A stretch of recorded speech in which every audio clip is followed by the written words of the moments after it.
Welcome to the Basketball Fiends podcast, the best half-hour weekly podcast on all things NBA and the game of basketball. And yes, we are a proud member of the Ars Kina Podcast Network. My name is Jesus Acevedo Jr., and I'm joined as I am every week by Alex Aguilera. Hell yeah! I mean, it's true. I'm not gonna deny it. So yeah. It is true. Now, one thing that I want to ask you, Alex, before we get into our basketball topics.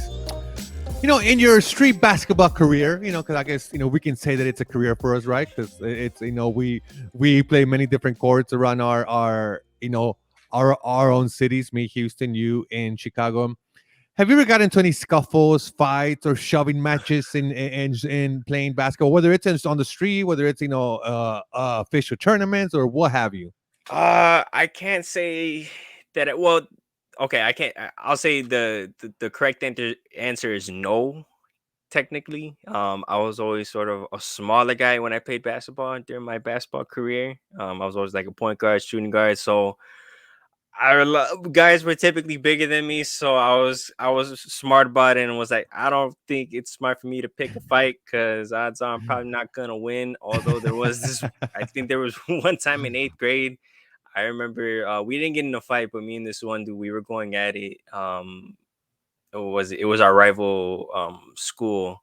That was like our undefeated year. And me and this one guy, like we were defending each other and we were like going at it. We were kind of like shoving some elbows a little bit, getting a little physical. But yeah, no, I never got to the point where we were fighting. Well, see, I'm a big man, right? I'm 6'5". Well, now I'm 210 and I'm trying to lose weight. But, back in my main playing career, I guess I should say I was about, 180, 190, but I was 6'5", so I was a big man. And, big man, I'm talking about street basketball, I'm definitely a short guy for NBA height.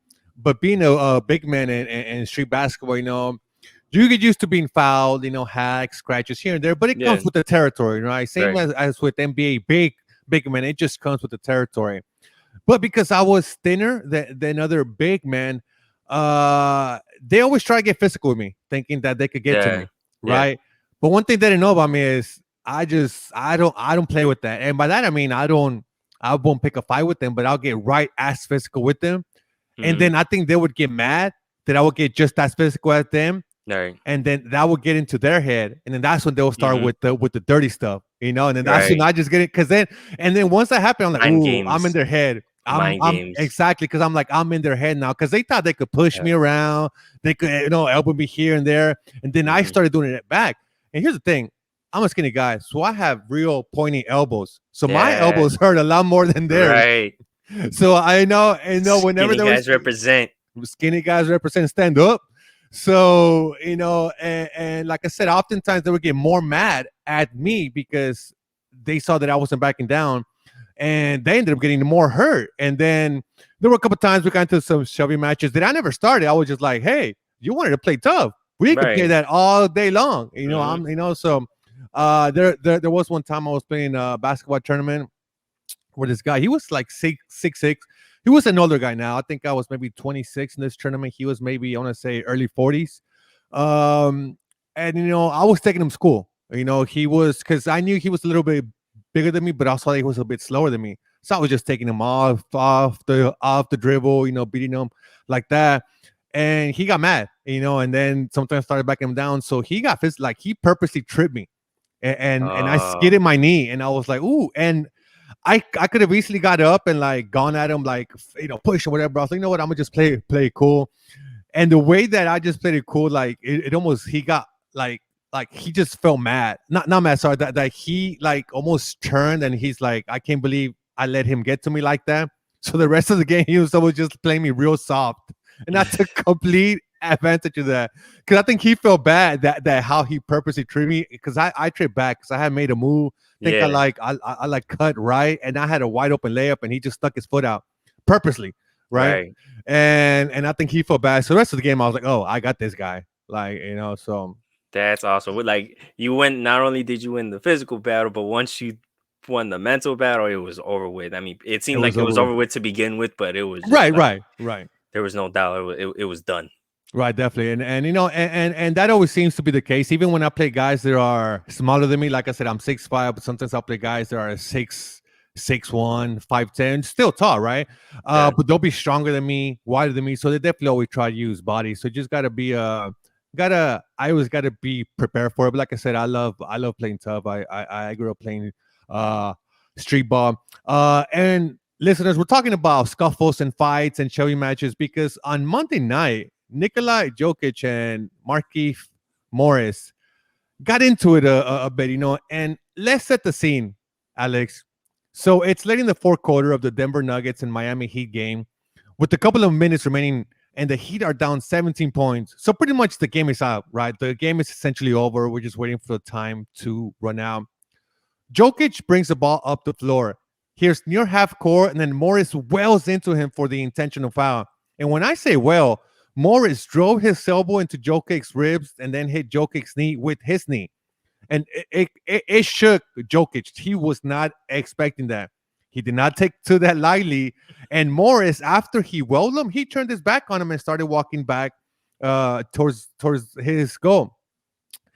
And that's when Jokic, he came up to him and now he welled him on the back and knocked him down to the floor, Alex. And now, let me just say, what Jokic did was a dirty move.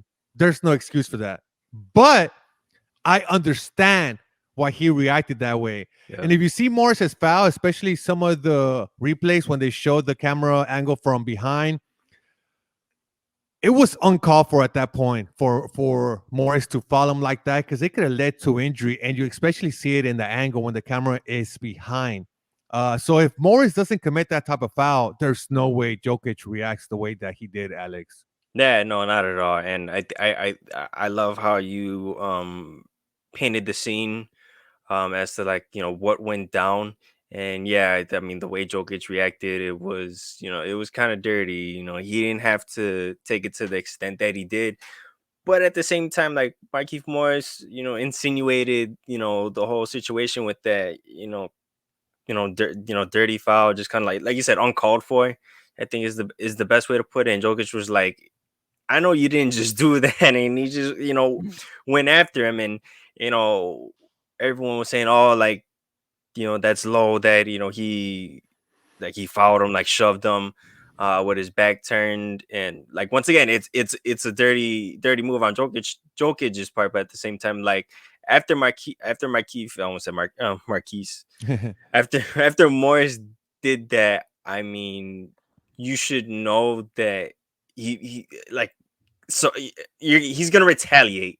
Like, maybe not, but you gotta assume, hey, if you're gonna shove someone, in the back of your mind, you should expect that someone that someone's gonna shove you right back. Like, that's just, and even and even the way and even the way that you describe a shove, I don't think it was even a shove. Like, he looked like he wanted to he went to push him, but push him hard. Like, you see the way that Morris's elbow was up, like it drove into Jokic's ribs. And somebody tweeted and said, any basketball court, if a player goes into you like that, most players would react the way Jokic did. Right. And now keeping it into the NBA sense, at that point of the game, was that necessary?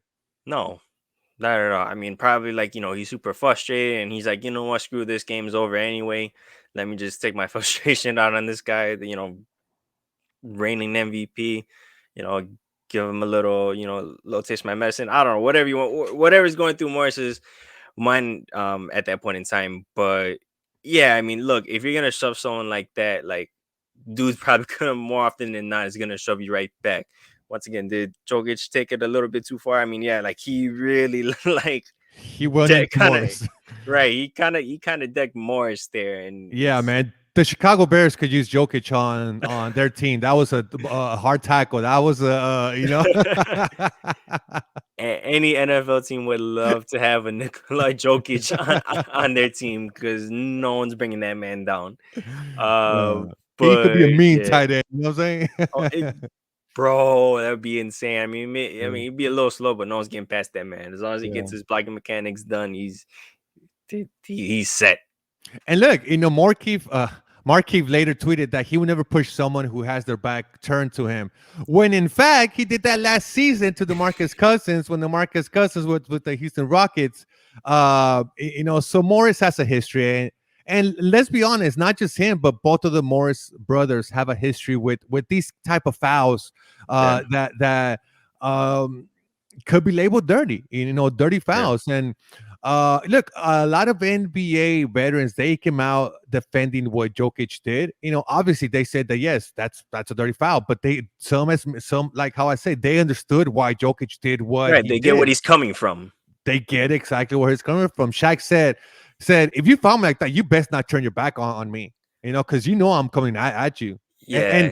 And that's what I'm saying. Morris knew what he did, and he immediately turned his back on Jokic. Right. So not to say that he kind of had it coming, but it's like, bro, you're gonna do that. Like, you better be prepared to defend yourself, because don't turn your back on a 7-foot dude, mind you, of his caliber. Like, he's gonna shove you right back. I mean, regardless if Morris was in his face or back turned, like probably Jokic was gonna react the exact same way, regardless of whatever direction Morris was facing. So I mean, to say like, oh, like I would never do that to anyone like with their back turned, dude, in the heat of the moment, like someone shoves you, you're gonna shove them right back. You could care less which direction they're facing you. So. And just one last point. I know people are also pointing out to the fact, I guess mainly is Miami Heat fans, right? Because a lot of people, I'm not saying that they were defending what Jokic did, but like I say, they understood why he reacted that way.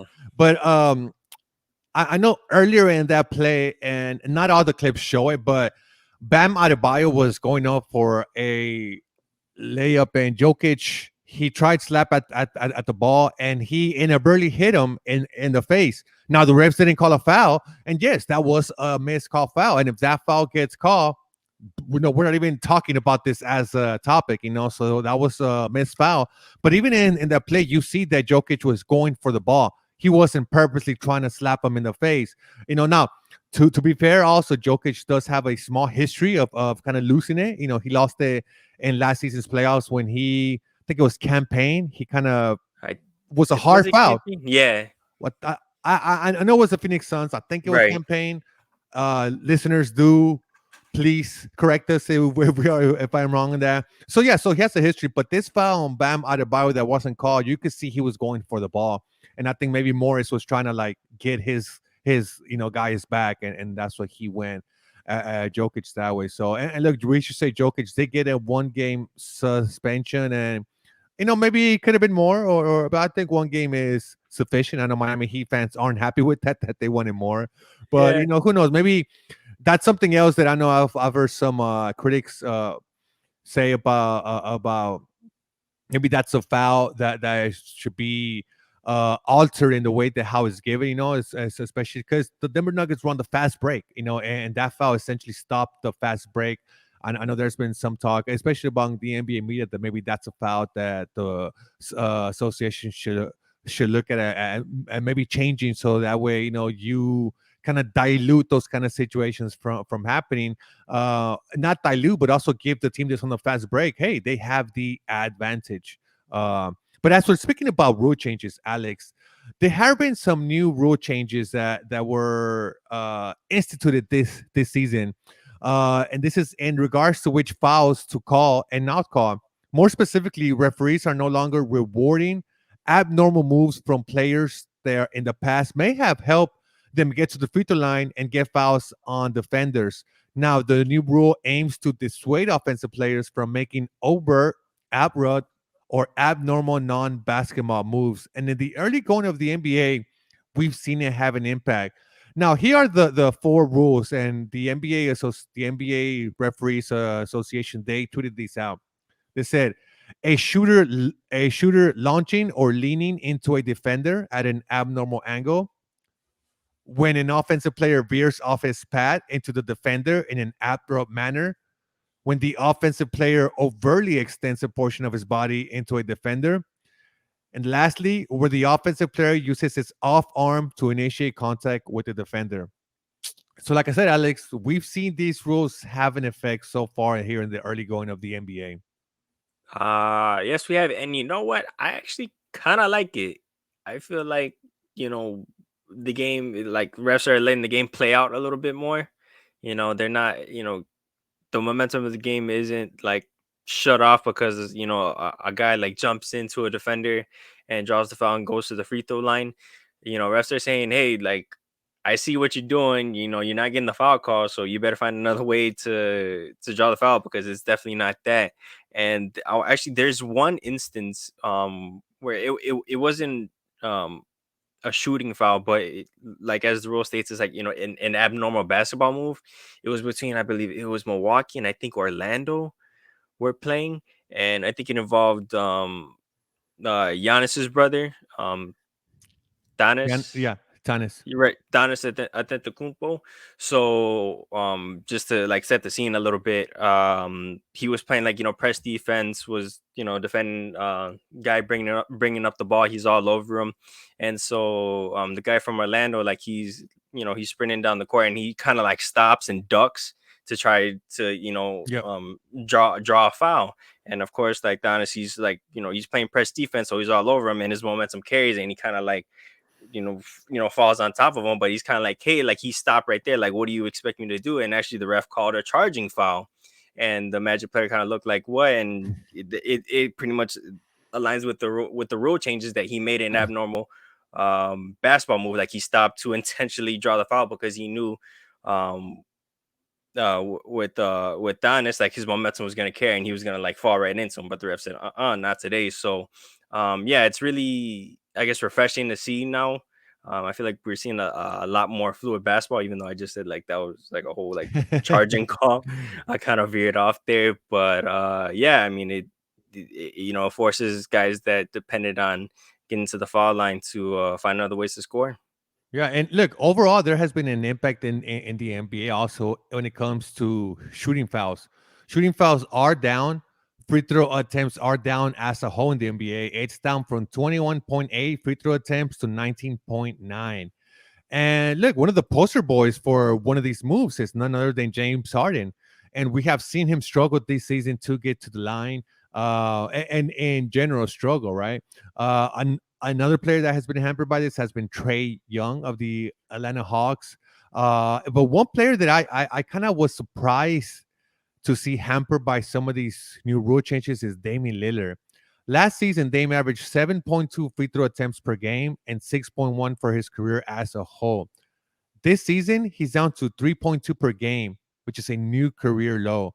So you see that for some players it is having an effect, and perhaps by these players not getting to the free throw line, it's not allowing them to get into rhythm. That I believe that was one of the reasons why James Harden was always so efficient, was because he was getting to the line, and shooting free throws, when you consistently make them, your shooting stroke gets better for the rest of Right. the game, right?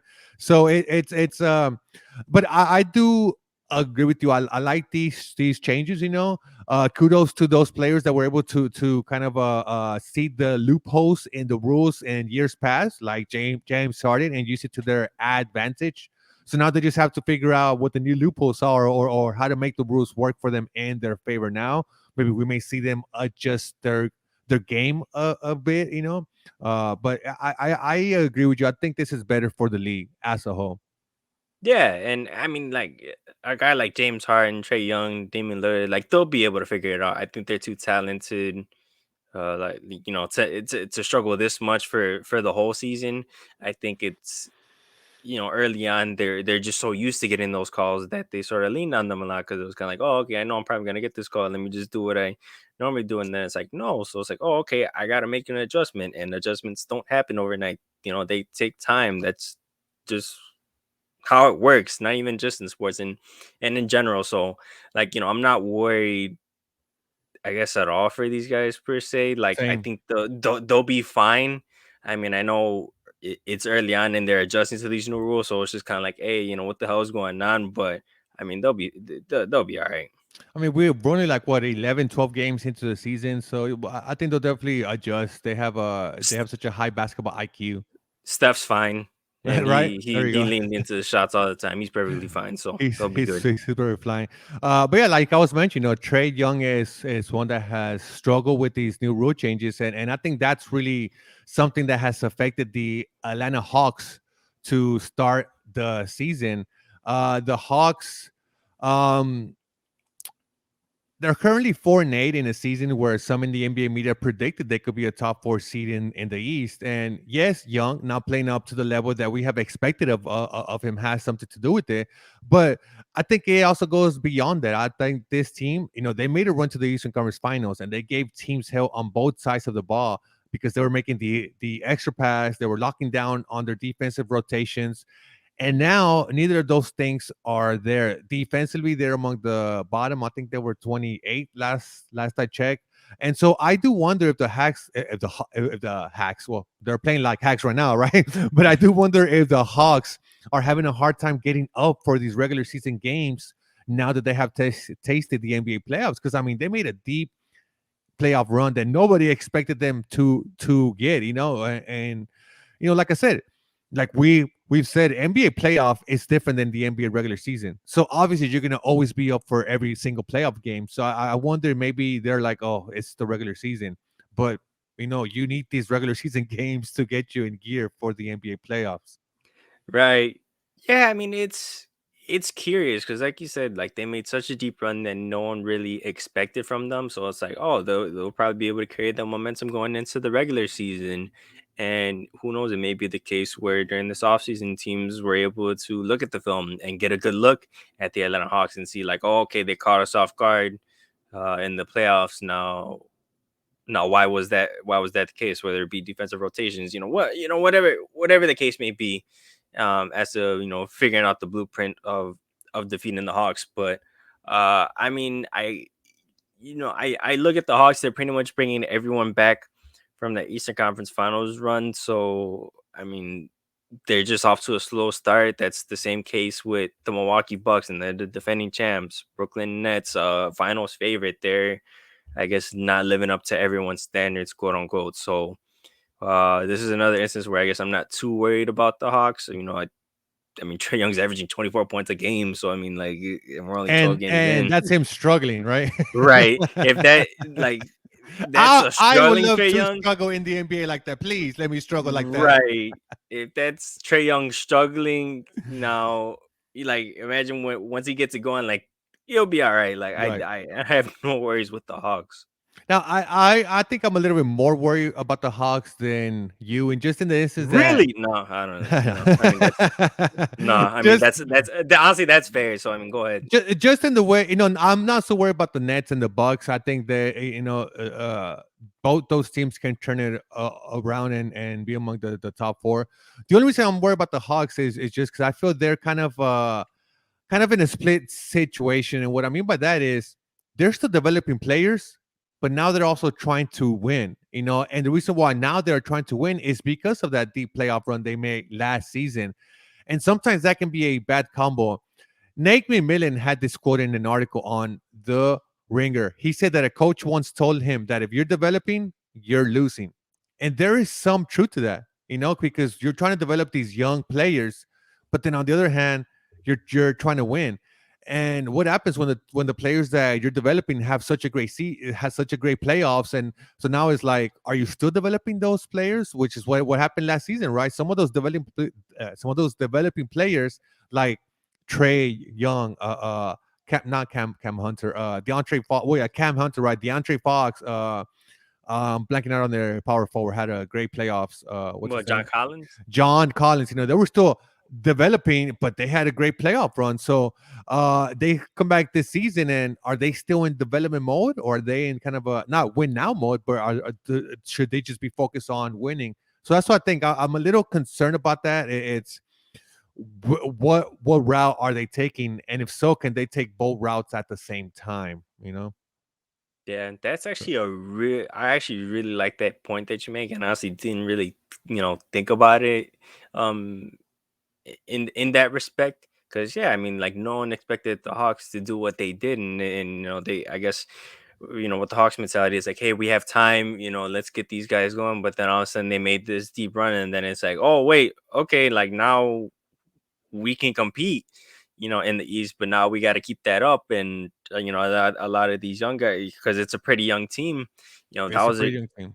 Right, that was their first exposure in the NBA playoffs, and it was one of those where like they got really hot. Now, how can you sustain that for a whole season as compared to like, once again, what the Hawks did last year? They just got hot at the right time. Now, how can you carry that into a full NBA season and carry that into another playoff run?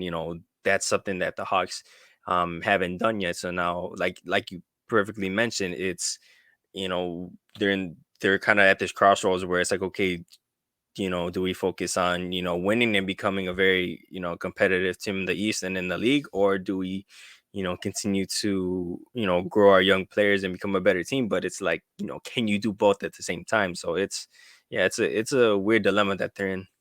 And I'll just say one more point. It could be a situation where the Hawks are, let's just get to the playoffs, and then once we're in the playoffs, because we've been here before, we can turn it on. Maybe it's that kind of situation. So yeah, so we'll see. But like I said, it's still early. It's 11, 12 games into the season, so they could turn it around.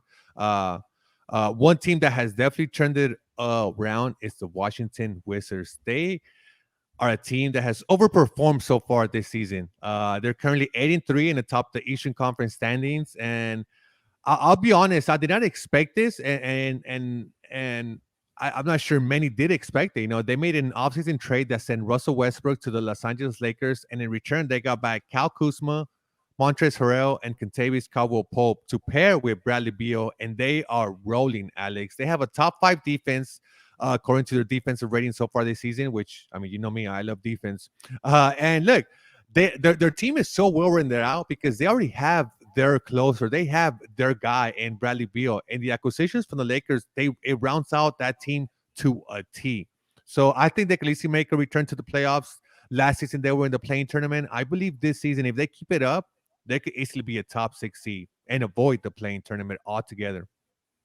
Yeah, man. I think the Wizards are probably I guess the biggest surprise to start off the season, because I mean, Wizards were not good last year. They were They snuck into the abysmal. playoffs.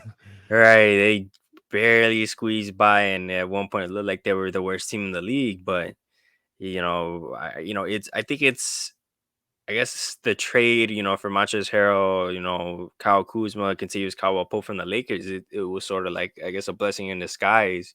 Being able to come to the Wizards. I guess, like with the Lakers, there's a lot of expectations, to perform over there. Whereas now with the Wizards, it was kind of like, hey, you know what, just play ball, and they have. I mean, Montrezl Harrell is the guy that I guess we got accustomed to when he was with the Clippers. I mean, he's averaging 18 Yep. points a game. You got Kuzma, who's kind of getting into a rhythm now. I think he's averaging around 15 points a game. And I think he's averaging like 9 rebounds too, which is interesting as well. For Kuzma, yeah. Right. I kind of saw that and I was kind of like, huh, that's different. Didn't really expect that from him.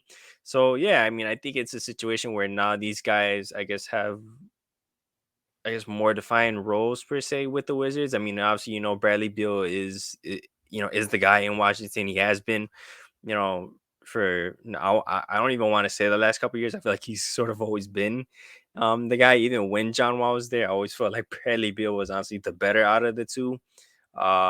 And so yeah, and honestly, I forget freaking Spencer Dinwiddie's on the Washington Wizards. So I forget about I'm him. He's also another one that's averaging double digits for them. right. So you figure you got to start in lineup of Dinwiddie, Beal, maybe was it Kuzma, Montrezl Harrell, and was it honestly KCP? I mean, that's decent. That's not bad. And they're kind of on the opposite spectrum of the Hawks because they're not developing players, right? I think they have one or two young players that they are developing, but they're more of in a win now mode, but they're more of that mode right now where they have their team full of veterans that have been Yeah. around the league, so they know how to win. Some of them have playoff experience. So it's definitely a good solid team for the Wizards. And here's a great stat that defines the Wizards' start to the season. This was put together in a tweet by Stat Muse, and they tweeted this out on November 8th. The Wizards are in the top 10 in record, points, points allowed, rebounds, blocks, threes, offensive rating, defensive rating, net rating, field goal percent defense, 3-point percent defense. That's pretty goddamn good. you know, Yeah. to be in the top 10 and all those stats, after a season where, like you said, they squeezed in the playoffs at some point in last season, they were just the worst team. So I think the future is bright in Washington. I could see them making like I said, a return to the playoffs, avoiding the playing tournament. They have potential to be a top six, and down to bottom, they have a pretty legit team. I think the trade, many Lakers fans are perhaps wondering why did we make that trade? Seeing how the Lakers are, which the Wizards have a better record than the Los Angeles Lakers at the moment. The Wizards do. Uh, so yeah, it's I have confidence in the Washington Wizards, and I like their head coach as well, Wes Unseld. Yeah, Yeah, man. right. He's their coach. Yeah, Wes Unseld Yep. Jr. Junior, you're right. Let me get that junior Wes, because I know how I am with my junior. right.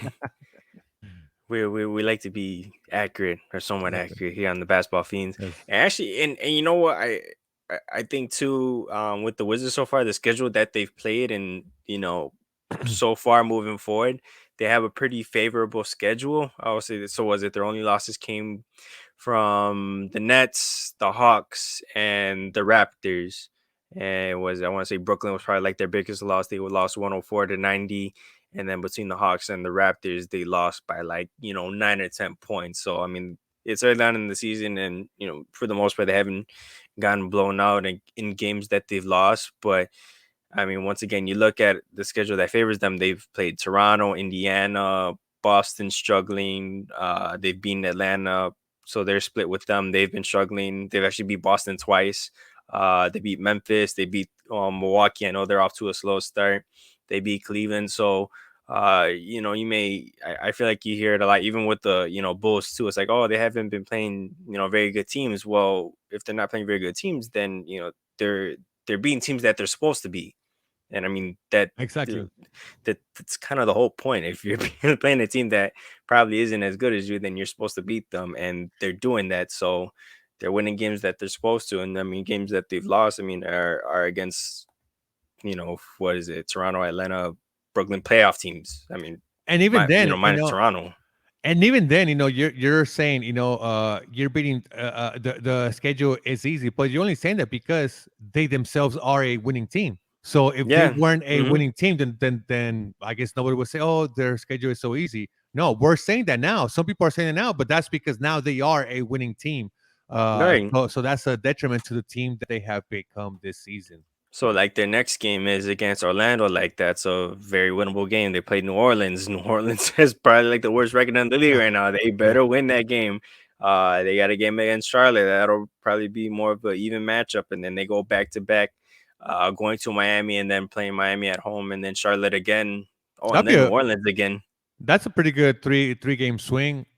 Charlotte, Miami twice. That's a pretty good. Yeah. So actually, they're in Charlotte. Or yeah, they play at Charlotte. Then the next day they play at Miami. Then they come back home and play at Miami, and then they stay at home and play Charlotte again. So that's like a nice little, That's you nice. know, Yeah.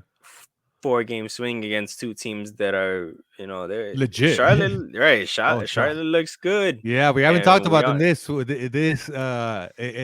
this season so far, but they look legit. Yeah, yeah, right. We'll probably be talking about them, and then of yeah. course Miami. They had a little bit of a disappointing year last season, but they just made a finals run like Right. 2 seasons ago, which is less than a year ago. But hey, two very good teams, and so that'll be a nice test for them.